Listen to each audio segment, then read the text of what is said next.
Right. My name is Isla Schanuel. I work for the University of Colorado. Sorry. Thank you, Sean.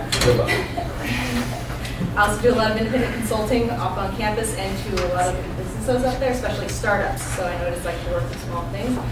Also, I have a master's degree in information and communication technology for development, which means that everything that I'm about to show you tonight, you can do literally with a pen and paper. Now, luckily, you guys have internet access and electricity and running water, so you're already ahead of the game. All right. And of course, as they say on Mythbusters, the only difference between screwing around with science is whether or not you write it down. So, in their most basic forms, everything I'm going to show you tonight, you can do at any budget.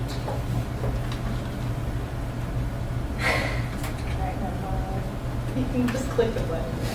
You say that. All right, so what we're going to go over tonight is why you might want to test, even if you're an indie developer, especially if you're an indie developer, designing your tests, finding participants for those tests, your testing options, how to use the feedback you get, and what you might want to consider doing after you publish your game. So first of all, why test? User testing is the investigation of user experiences. It is not quality control, and it is not marketing.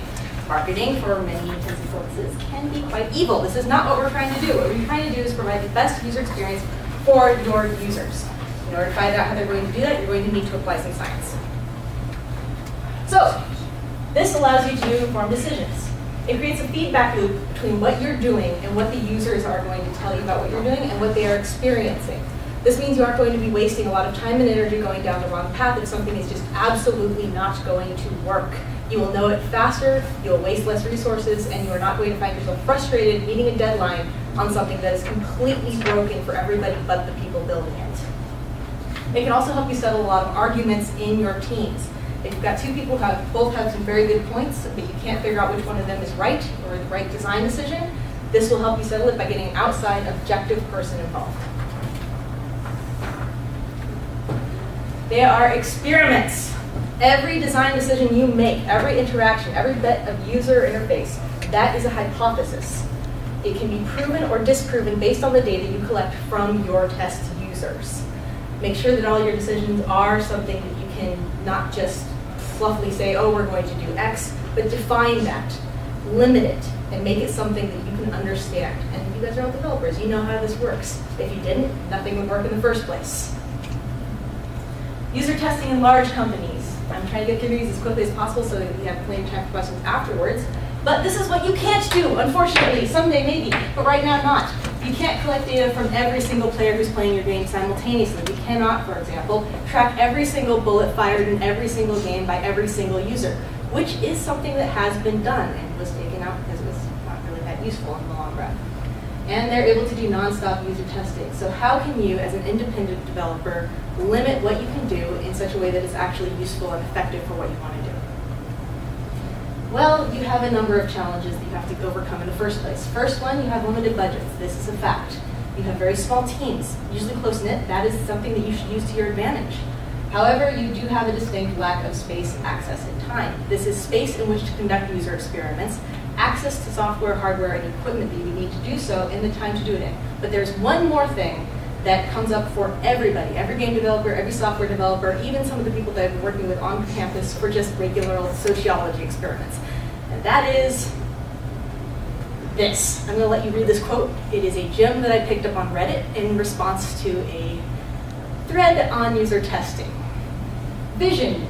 And you know what? This guy has a good point. If you are an indie game developer, you have something that you want to do. You have a good idea. You have something that you care about, that you're passionate about, that you want to see come to fruition.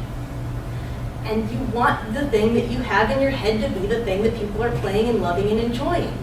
But there is a distinct difference, say, for example, if you're making a game about scary clowns, between certain feedback and others. For example, if you have one user who comes back to you and says, your game would be a lot better if it were about zombies instead of scary clowns. That's one guy, it's not really what you want to do, and it's not something that is relevant to the scary clown game that you're developing. However, if 7 out of your 15 users come back and say, well, your game would be a lot more scary if the clown shoes didn't squeak when you walked, and you still ignored them, you would sound a bit more like this guy. You don't want that. So, design your tests around your vision. This can be as simple as what you do with children. Sorry, anybody who his children and has discovered this wonderful trick, but now I'm going to teach it to you. If you want your kid to eat a piece of fruit, give them a choice between, say, an apple and an orange. That way, they get the illusion of free choice. What? I can choose between these two things. This is fantastic. And mom can't tell me what to do, nor can dad. But you get what you want in the end. They have chosen a fruit to eat. However, in the field of user testing, I'm going to extend this metaphor a little bit further and say, leave a banana out on the table.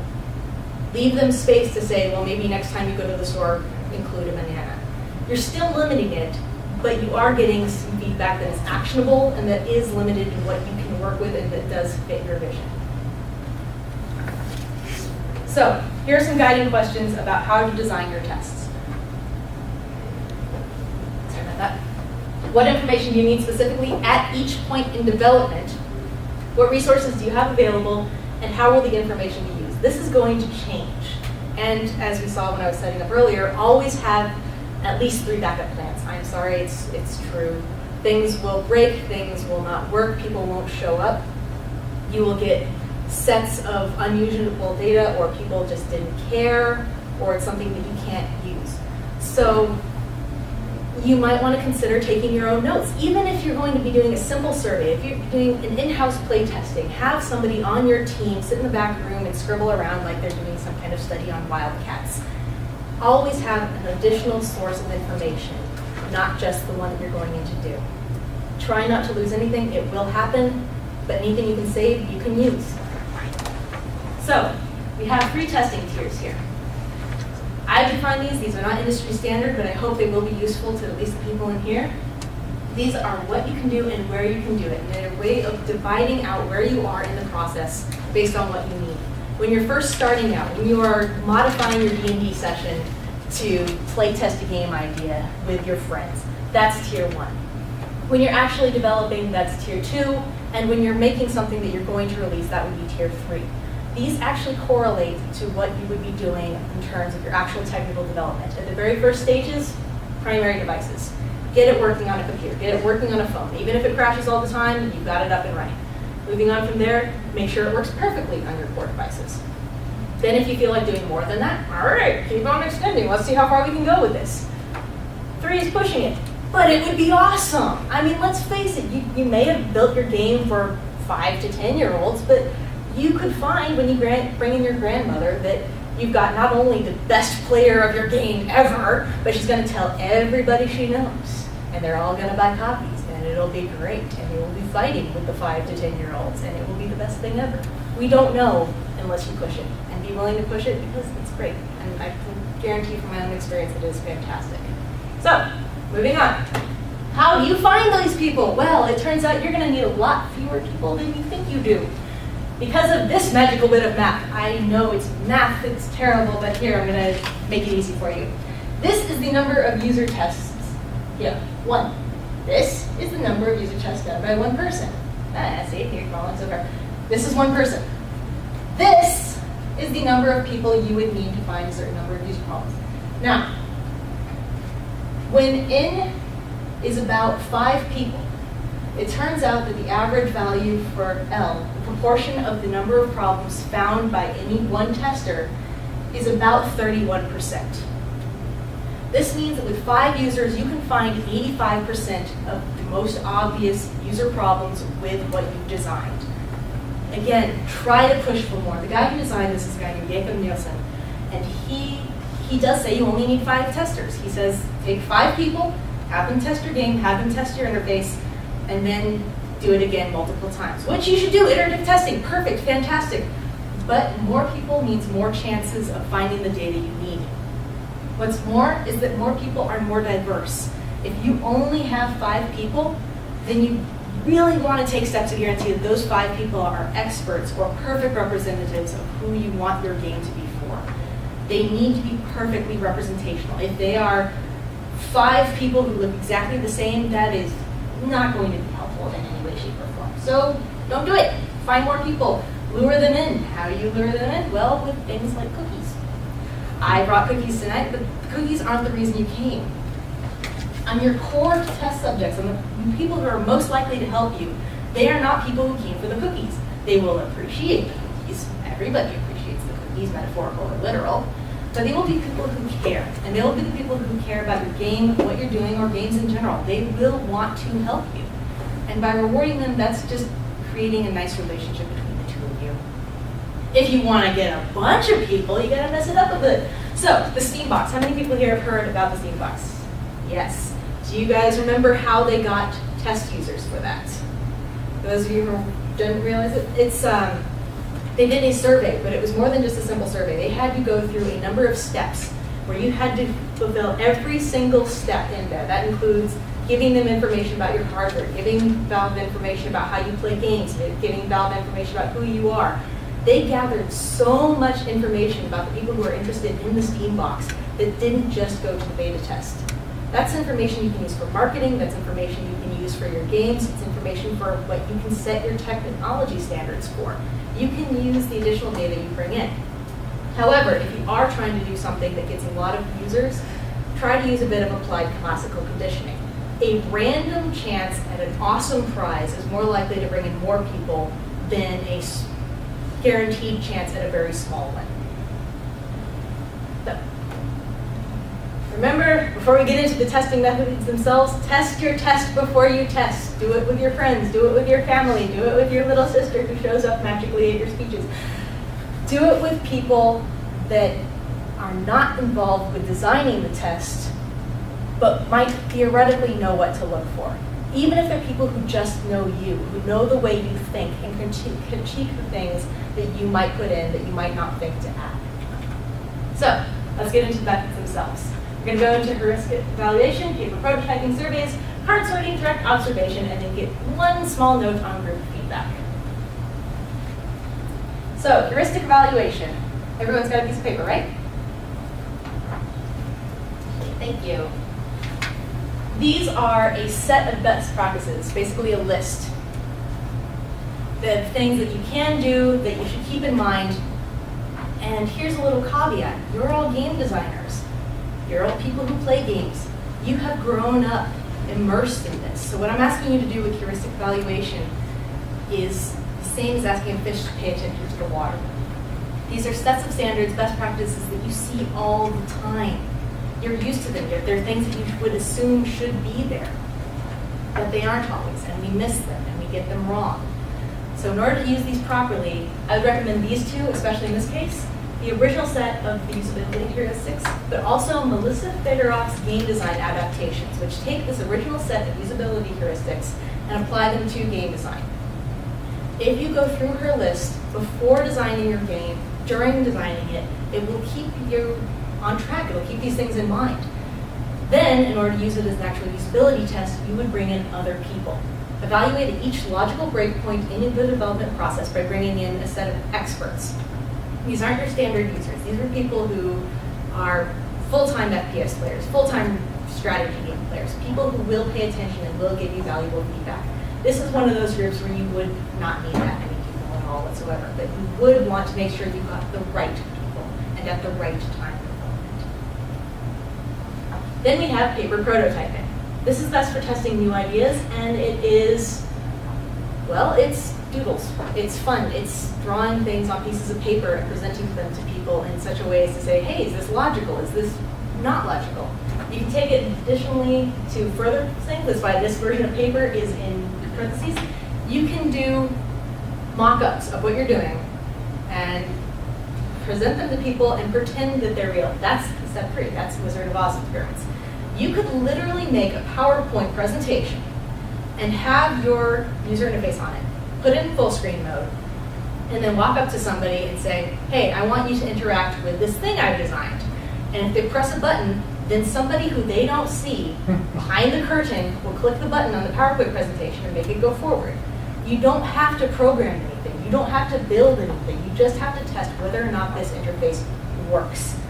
Applying this to things like mobile apps, you could take a phone, take a piece of paper, make the interface in GIMP, Photoshop, Paint, paper, wrap it around your phone, and say, I want you to play this paper game. How would you actually play it? Flappy Bird. If the creator of Flappy Bird had seen a lot of people going and holding down their thumb, that's a different interface than what you actually went with the tapping. It's a different interface than what you do if you did little swooshies.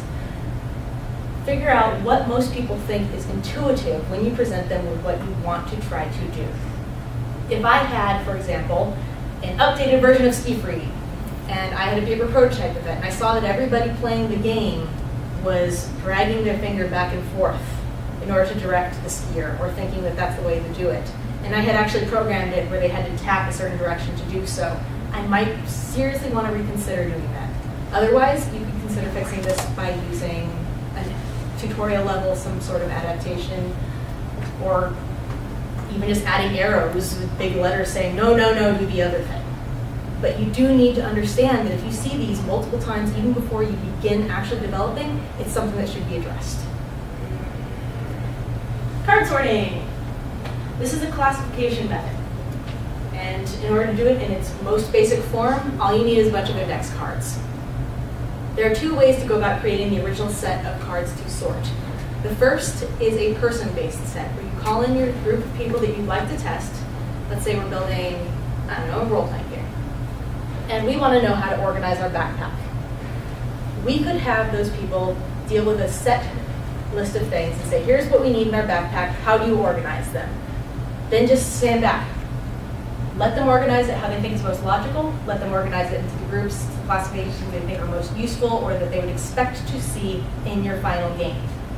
And then build it. The other way around this is to do the method that is based on their ideas, where they come up with the set of index cards. You say, okay, I need 100 items to put in my backpack. You are a group of 10 people. I want you guys to come up with 10 ideas each in this backpack, and we're going to build this set of cards. So you will have all these ideas from all the people in your group giving you these index cards. If you have enough time to do this, it's really fun. It's a fun activity, good for parties.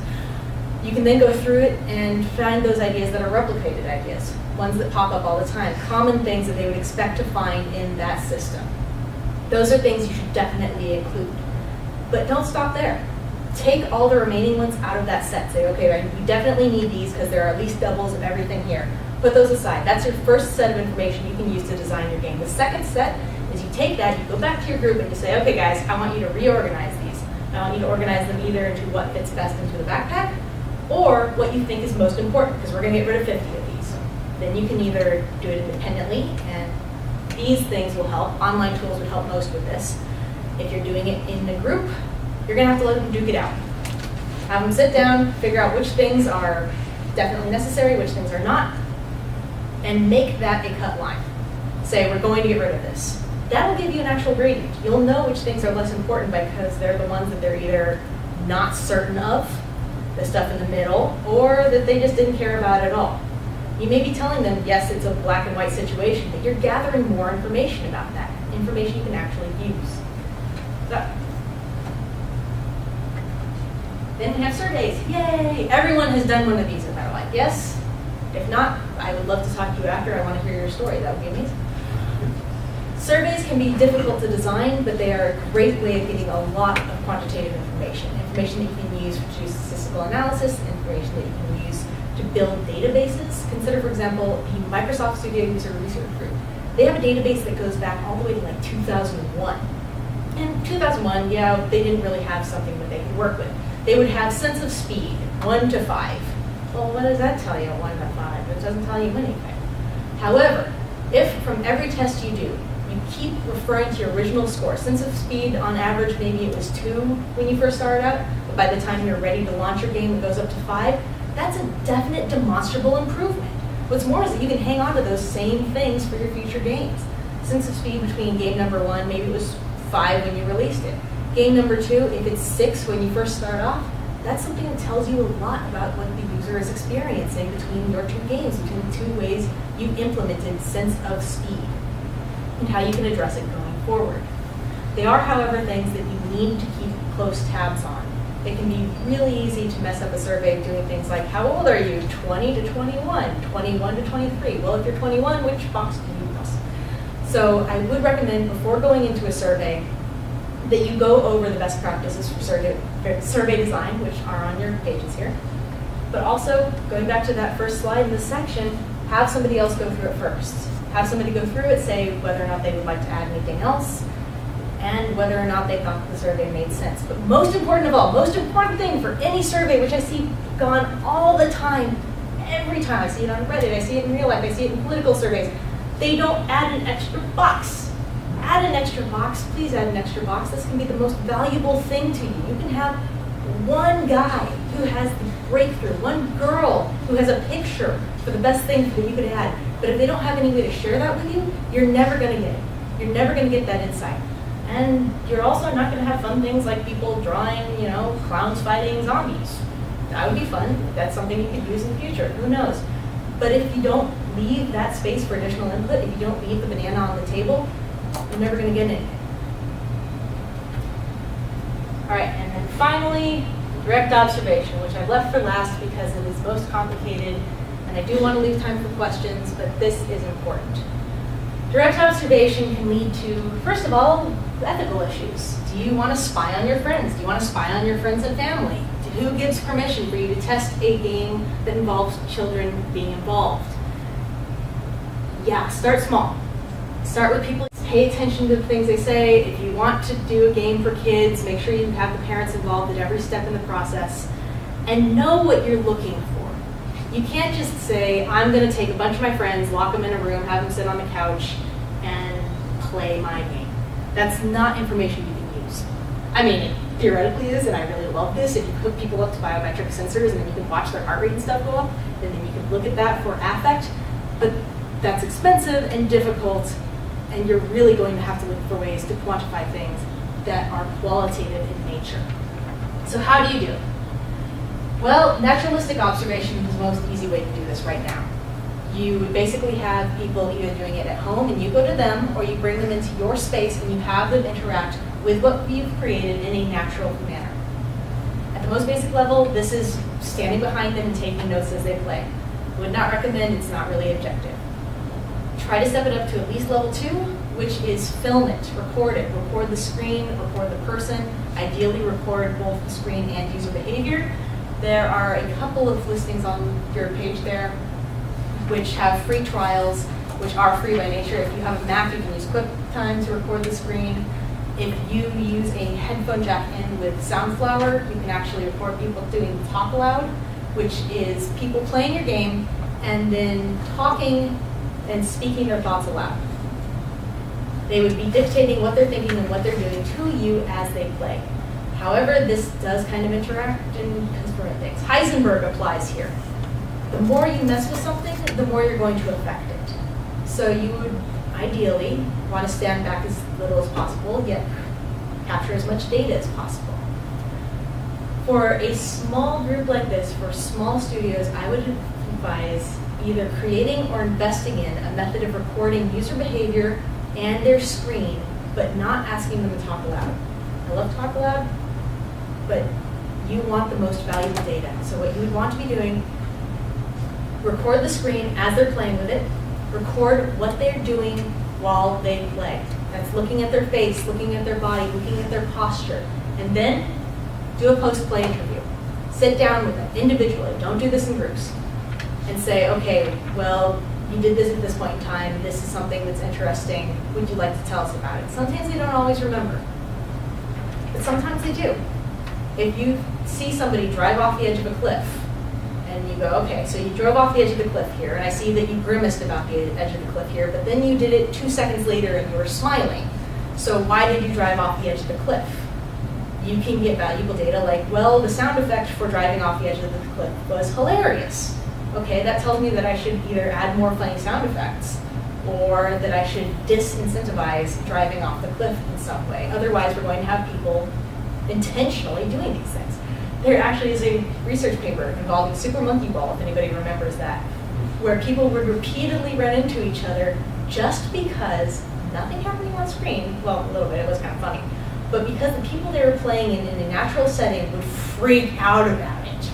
It was so much fun for the users to be sitting with their friends and then be like, hey buddy, have their friend freak out, and you know what you're dealing with there. You're dealing with something that is, one, the game itself, funny situation, driving your friends off the edge.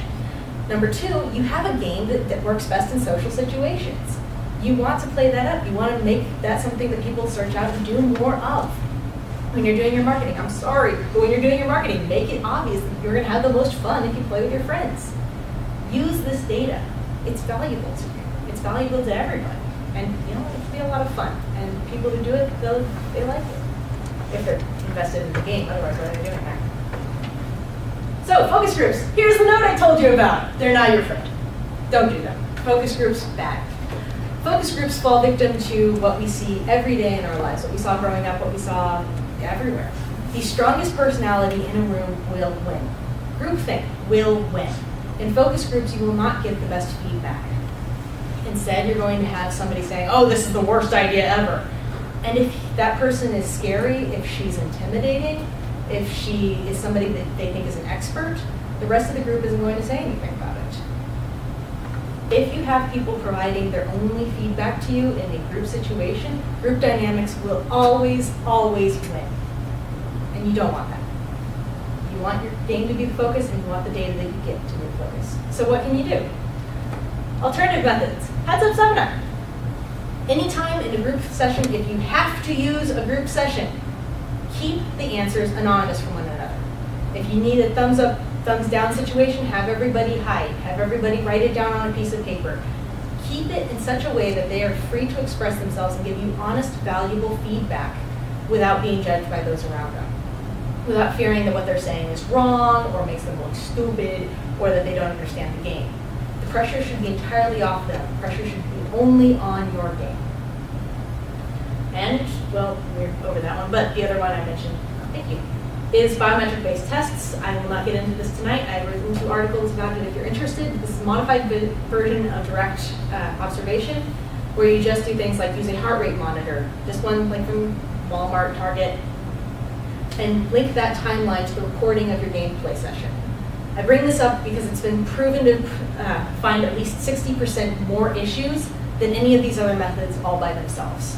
And all it takes is a heart rate monitor and a timeline. Just start the timeline at the beginning of your recording, look for spikes, look for anything weird, and use that in your interview. That's the most basic version of it, and it can be done. It's very useful. If you have the time, I definitely recommend it. So, using the feedback. Number 1, aggregate your information. I have a number of data resources there for the analysis of any statistical data you gather.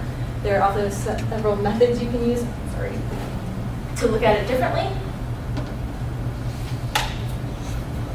And this I will get back to later, if you stay in communication with your peers, if you stay in communication with the rest of the community, you can use that data to compare to one another. If, for example, you were to work with other companies which you work with on a regular basis to establish a basic set of survey questions, you can compare one to the other. You can compare the results from one person's test to another person's test. You can get a better idea of what these metrics actually mean.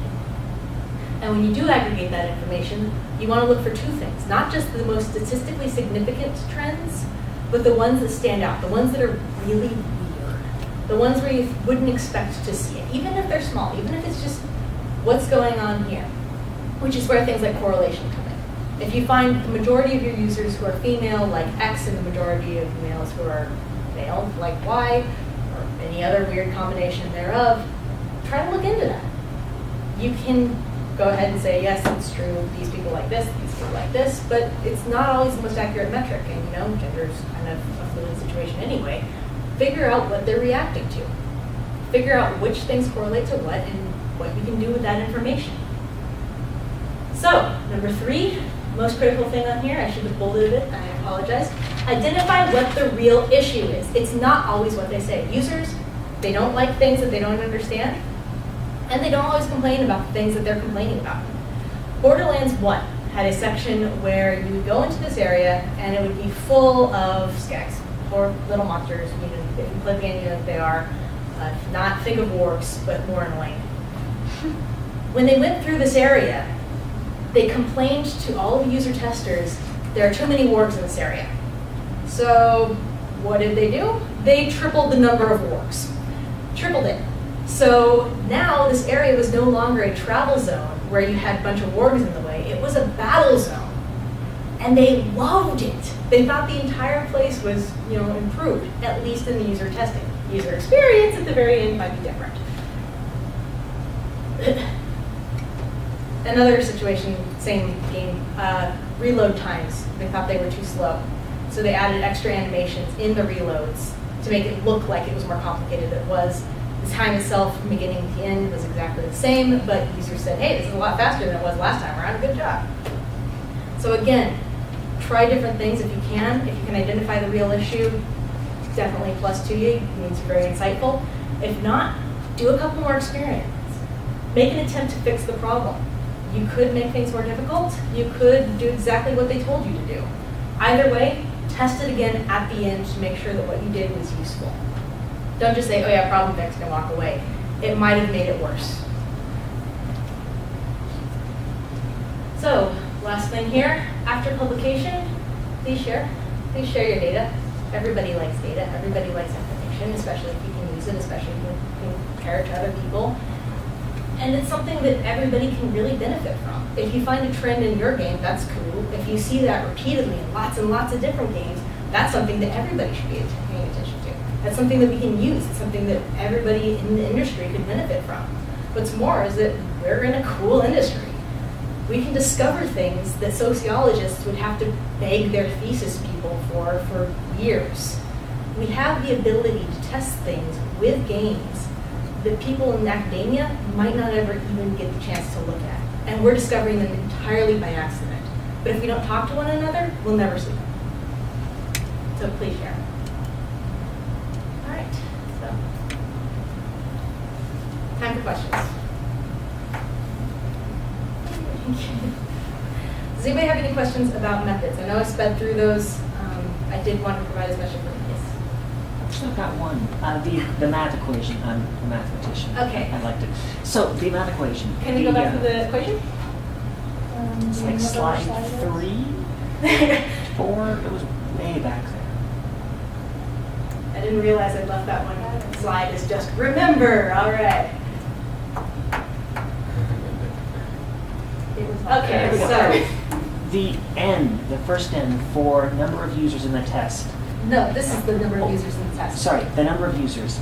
How does user fatigue affect the results if you have the same users for 20 separate tests? This is my primary critique of this, and I'm not the only one. I've actually included a couple links to that on your paper. And by the way, I will be posting this video, the slides, that note page, and a relevant Kama Sutra article I've written for just this whole thing on Monday. So if you follow me on Twitter, if you go back to the contact page in a bit, I will post all of that information, including critiques of this equation.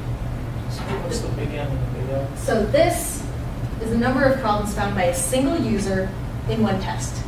L has been found in multiple cases to be about 31%. It's kind of a weird number, but as of 1993, it hasn't budged. What? What is So L? N Like, here, what is L again? this The one, num- the that's percentage number of problems found by a single user in a single test. Okay. And the big N is what again? This is the number of issues. The number It's of issues kind of overall. a weirdo. The point is, if this is 5, you're going to end up with about 85%. With 15 users, he claims that you should be able to find close to 100%. It's where the curve starts doing this. However, that is based on the assumption that these are representative users, that they are diverse enough not to come across the same issues. If you have 5 copies of me, we are not going to find 15 copies of me. We're not going to find 100% of the issues. We need different, diverse people. And I mean diverse in every sense of the word that you can possibly get your hands on. If you can find them, bring them in.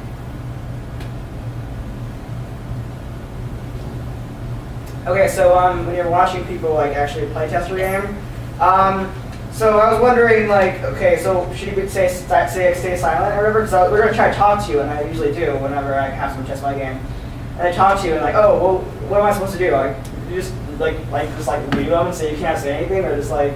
I would not say anything. Yeah, because like I don't like it's kind of awkward. They're like, well, help me. I'm like, You don't want to help. You want to see how they figure it out. However, that's what the interview portion is for. That's why you do want to record them when they're doing play testing. If they're getting completely frustrated at a certain point in time, leave your hands off. If, however, again, limited resources, they start cutting into your time for other users, other tests, the ability to analyze the data you've collected, then yeah, say give them the answer and move forward. But go back to that afterwards. Go back, find that point, and say, when did you start getting frustrated? Do you remember what caused it? And do you remember what you were thinking at this point in time?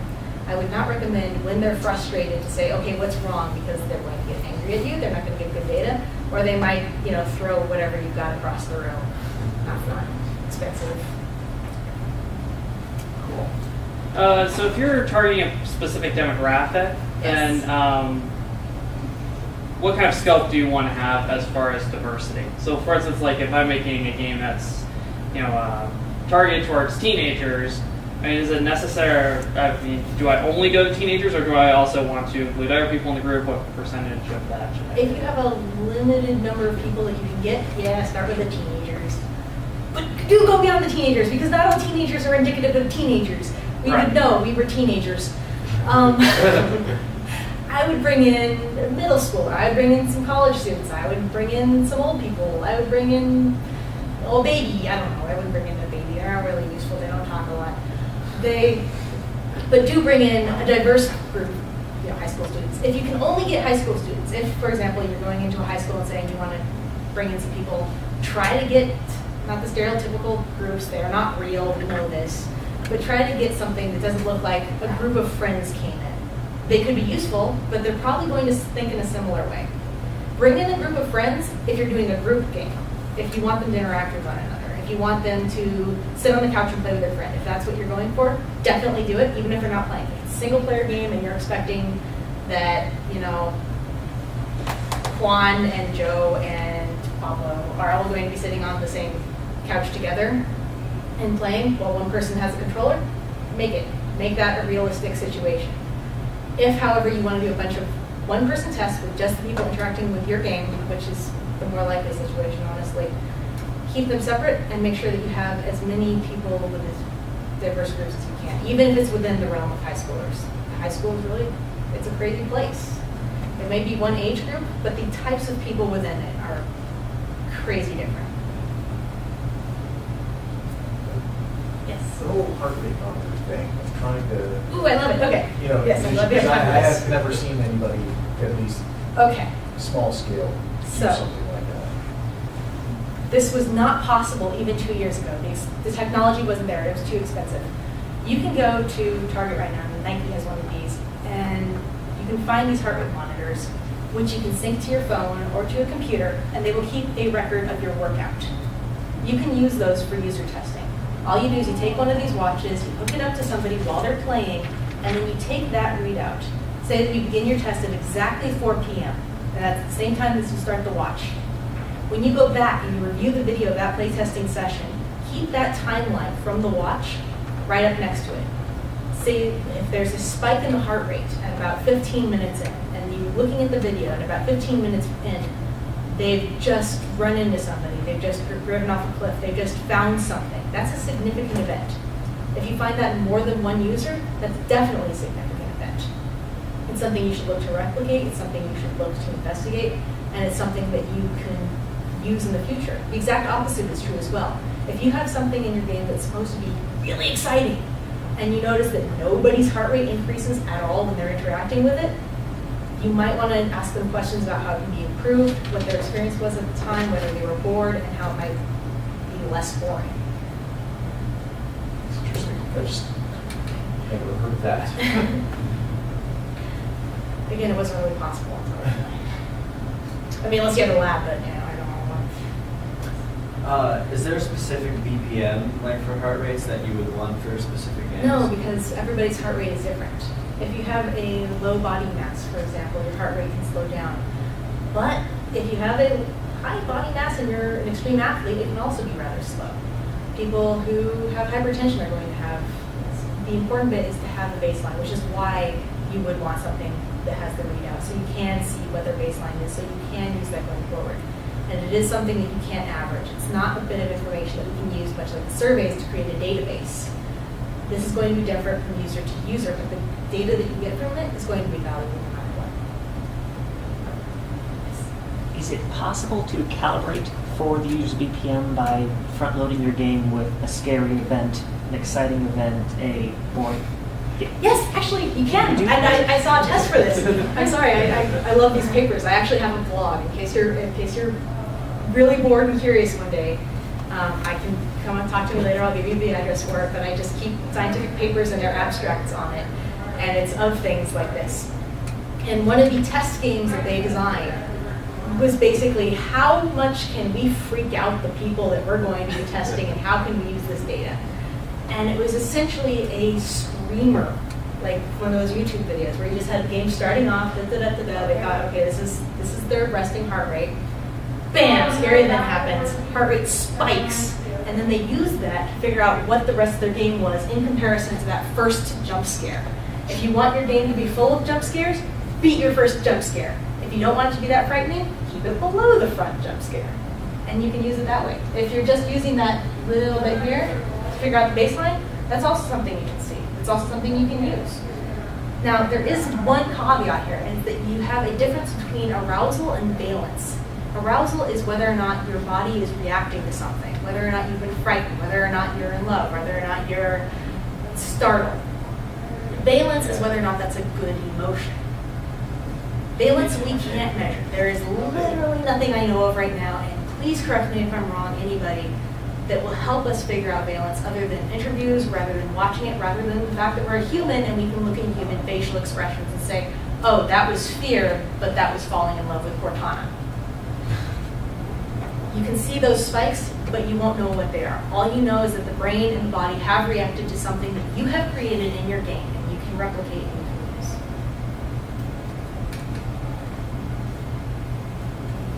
Yes. Okay, so you were saying like, you know, you're finding like your audience like teenagers and stuff, but like how do you find your audience for your game? Like let's say it's a really weird like game that literally jumps all over the place. How would you find your audience for that? Like if it's just more like a personal thing, it's like Start with what you already have available. That includes friends, families, and also people who you might just have access to. People who might know people. I, for example, have kind of a weird social group, but I adore them. They are wonderful people. And they, by extension, connect me to some very other, well, goodbye. Some people who are very different than who I am. One of my mentors is actually a retired professor from the University of Colorado. I know she would not be very interested in some of the things that I could be making or working with. However, I do know that she knows a lot of people who are and have very diverse interests. I'm not going to name names in the interest of privacy, but there is somebody in her life who is an English realm guy. And he's huge into sci-fi, fiction, and horror. If I wanted to find somebody who is in that age group to play a horror game, I would ask her if he might be interested in coming in for a quick user test. If it is a long shot, incentivize it, give them a reward for coming, thank them profusely, and make it worth their time, because you are getting valuable data from these people who are 2 steps plus removed. But it is the best way to find more people who are that different, is through the people you already know. cool. Thank you. Thanks.